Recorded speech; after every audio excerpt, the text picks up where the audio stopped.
जय माता दी मित्रों, नवरात्रि की अष्टमी तिथि को देवी महागौरी की पूजा आराधना की जाती है। इस दिन को महाअष्टमी कहा जाता है। तो इस दिन श्रद्धा पूर्वक पूजा आराधना करने से और देवी के खास मंत्रों का उच्चारण करने से देवी महागौरी का आशीर्वाद मिलता है, दुख दारिद्र दूर होता है, सुख समृद्धि की प्राप्ति होती है, जो मनोकामनाएं होती है वह देवी की कृपा से पूर्ण हो जाती है।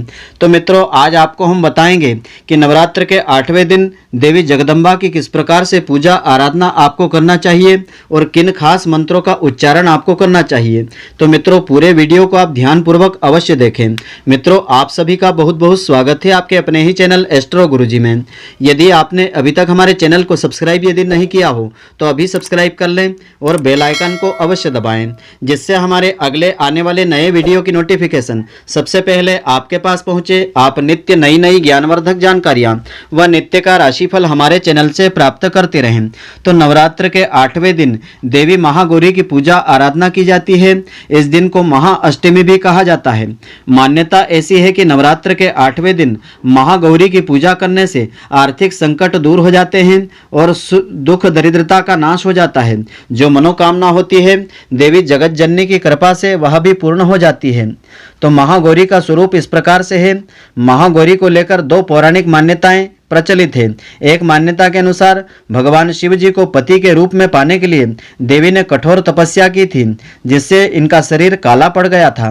देवी की तपस्या से प्रसन्न होकर के भगवान उन्हें स्वीकार करते हैं और उनके शरीर को गंगा जल से शुद्ध करते हैं, गंगा जल से धोते हैं। ऐसा करने से देवी अत्यंत कांतिमान और गौर वर्ण की हो जाती है।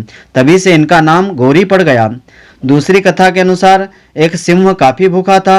वह भोजन की तलाश में वहां पहुंचा जहां देवी उमा तपस्या कर रही थी। देवी को देख करके सिंह की भूख बढ़ गई, लेकिन वह देवी की तपस्या से उठने का इंतजार करते हुए वहीं बैठ गया। इस इंतजार में वह काफी कमजोर सा हो गया। देवी जब तपस्या से उठी तो सिंह की दशा देख करके उन्हें उस पर बहुत ही दया आ गई। माँ ने उसे अपना वाहन बना लिया, क्योंकि एक तरह से उसने भी देवी की तपस्या की थी।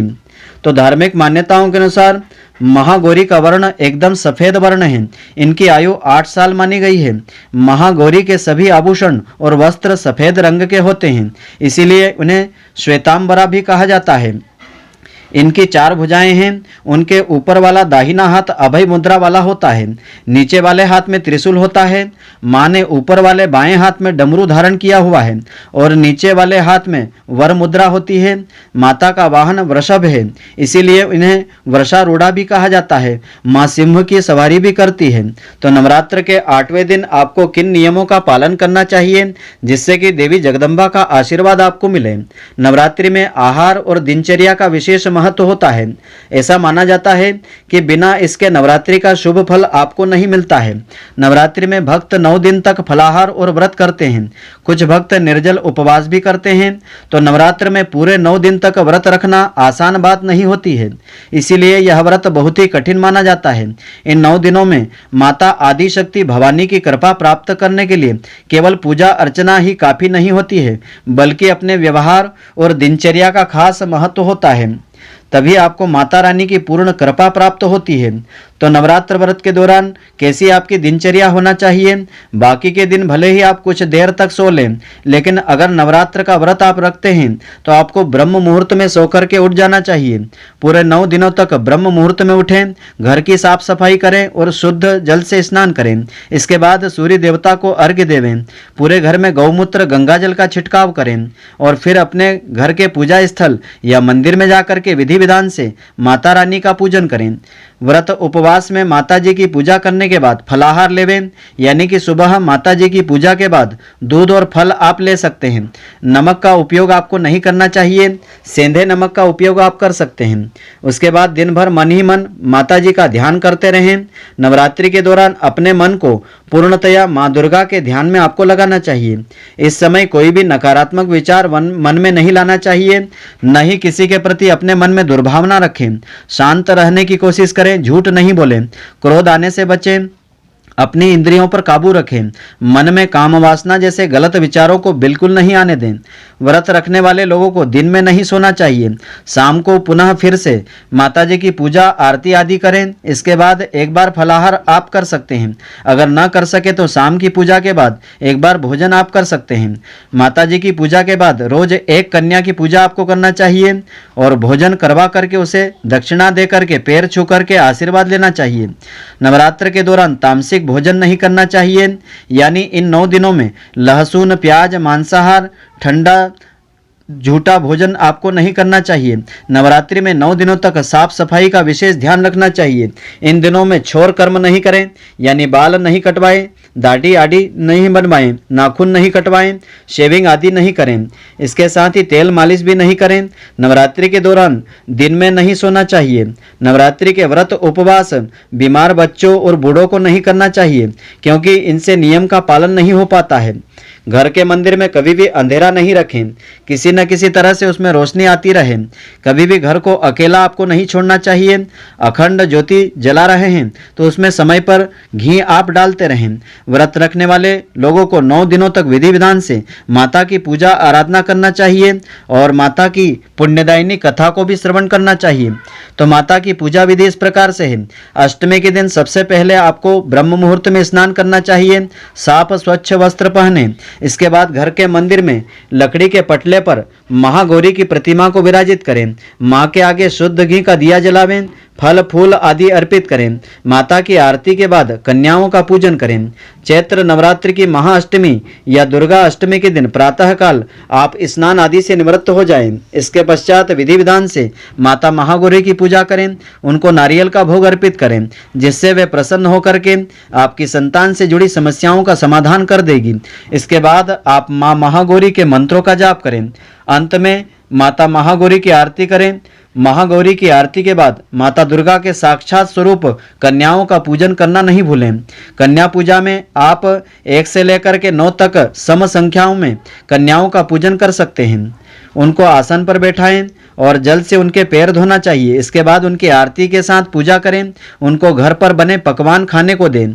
भोजन के बाद उनका चरण स्पर्श करें तथा दान दक्षिणा दे करके सहर्ष उनको विदा करना चाहिए। तो महागौरी का मनपसंद रंग और भोग इस प्रकार से है। महागौरी की पूजा करते वक्त गुलाबी रंग के वस्त्र आपको पहनना चाहिए। अष्टमी की पूजा और कन्या भोज करवाते इसी रंग को पहने। महागौरी को नारियल का भोग अर्पित करें। इस दिन ब्राह्मणों को भी नारियल दान में देने का विधान होता है। मान्यता ऐसी है कि माता को नारियल का भोग लगाने से निह संतानों की मनोकामनाएं पूर्ण होती हैं। तो अष्टमी के दिन इस महामंत्र का उच्चारण आपको पूजा के दौरान अवश्य करना चाहिए। मंत्र इस प्रकार से है, ओम देवी महागौरिये नमः। और हाथ जोड़ करके इस प्रकार से आपको देवी से प्रार्थना भी करना चाहिए। श्वेते वृषे समारूढ़ा श्वेतांबर धरा शुचि महागौरी शुभम दद्यात् महादेव प्रमोददा। माता की स्तुति आप इस प्रकार से कर सकते हैं। या देवी सर्वभूतेषु माँ महागौरी रूपेण संस्थिता नमस्तस्यै नमस्तस्यै नमस्तस्यै नमो नमः। इस दिन पूजा अर्चना करने के पश्चात माता महागौरी की इस पुण्यदायिनी व्रत कथा को अवश्य सुनना चाहिए। इस कथा को सुनने से व्रत का पूर्ण फल प्राप्त होता है। तो कथा इस प्रकार से है। दुर्गा अष्टमी व्रत कथा के अनुसार देवी सती ने पार्वती के रूप में भगवान शिव जी को पति के रूप में प्राप्त करने के लिए कठोर तपस्या की थी। एक बार भगवान भोलेनाथ ने पार्वती जी को देख करके कुछ कह दिया, जिससे देवी का मन आहत हो गया और पार्वती जी तपस्या में लीन हो गई थी। इस प्रकार वर्षों तक कठोर तपस्या करने के बाद जब पार्वती जी नहीं आई तो उनको खोजते हुए भगवान शिव उनके पास पहुंचे। वहां पहुंच करके माता पार्वती जी को देख करके भगवान शिव आश्चर्यचकित रह गए।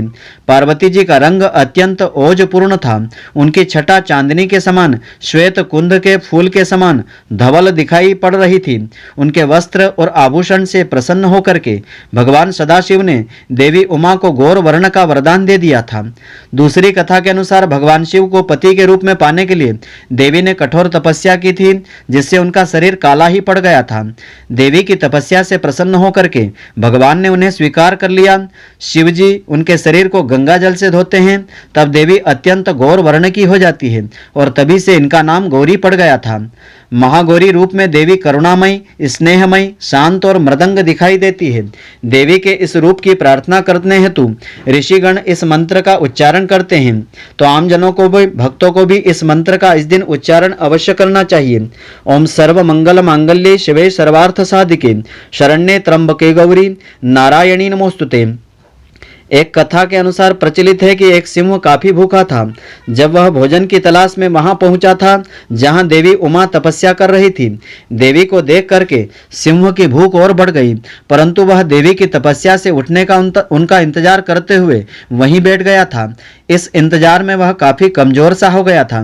देवी जब तपस्या से उठी तो सिंह की दशा देख करके उन्हें उस पर दया आ गई थी और माँ उसे अपनी सवारी बना लेती है, क्योंकि इस प्रकार से उसने भी तपस्या ही की थी। इसीलिए देवी गौरी का वाहन बैल भी है और सिंह भी है। तो मित्रों, आशा करता हूं कि आपको हमारी यह ज्ञानवर्धक जानकारी पसंद आई होगी। यदि आपको पसंद आई हो तो आप हमारे वीडियो को लाइक व अधिक से अधिक शेयर अवश्य करें। धन्यवाद। जय माता दी मित्रों, फिर मिलेंगे।